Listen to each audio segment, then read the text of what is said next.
Adakah doa yang dapat ditujukan kepada seseorang untuk dia membayar hutangnya pada kita? Setahu saya tidak tahu ya, ada riwayat khusus masalah ini. Yang ada riwayat itu kalau kita terlilit utang, gitu kan? Karena Ibnu Abbas mengatakan kalau engkau membaca dalam riwayat sahih, kalau engkau membaca Allahumma kfini bihalalika an haramik waqdin bi fadlika amman siwak.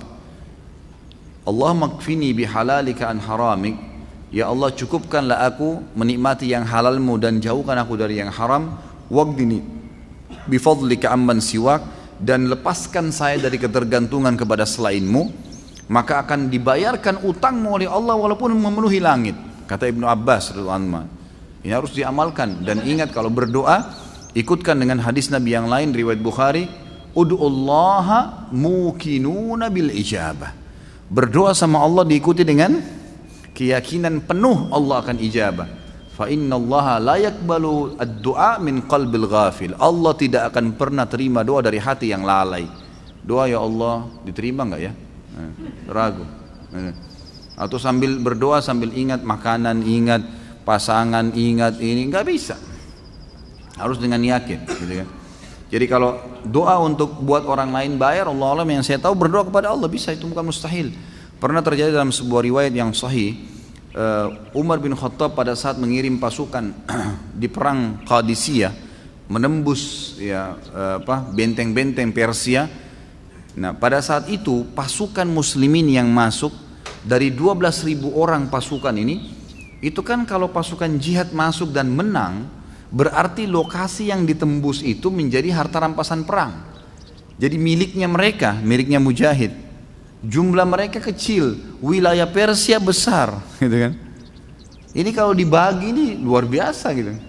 Maka waktu itu mereka sudah mau bagi, tapi sebelumnya minta saran Umar bin Khattab. Umar berpikir untuk apa, mujahid ini nggak butuh sebanyak ini.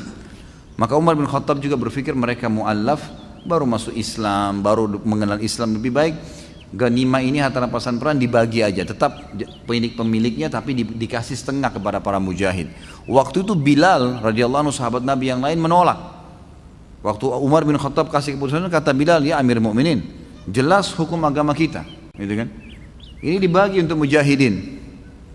Maka Umar bin Khattab mengatakan, wahai Bilal, pikirkanlah, kalau kau mendapatkan sekian bagian dari Persia, kau mau apain tuh harta?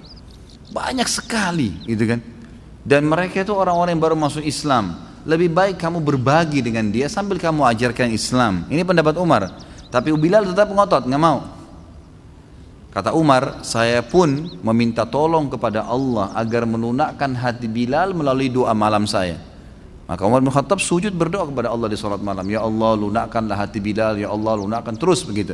Kata Umar radhiyallahu anhu, pas tiba habis sholat subuh, Bilal datang kepada saya mengatakan, saya ridho kepada hukummu hai Amir Mukminin, gitu kan? Jadi bukan mustahil berdoa, doakan ya Allah lunakkan hatinya supaya dia bisa membayar utangnya, gitu kan? Sambil tentu kita muhasabah teman-teman sekalian. Jadi kadang-kadang kita juga ini terlalu banyak terlalu pintar menyalahkan orang, tidak bermuhasabah.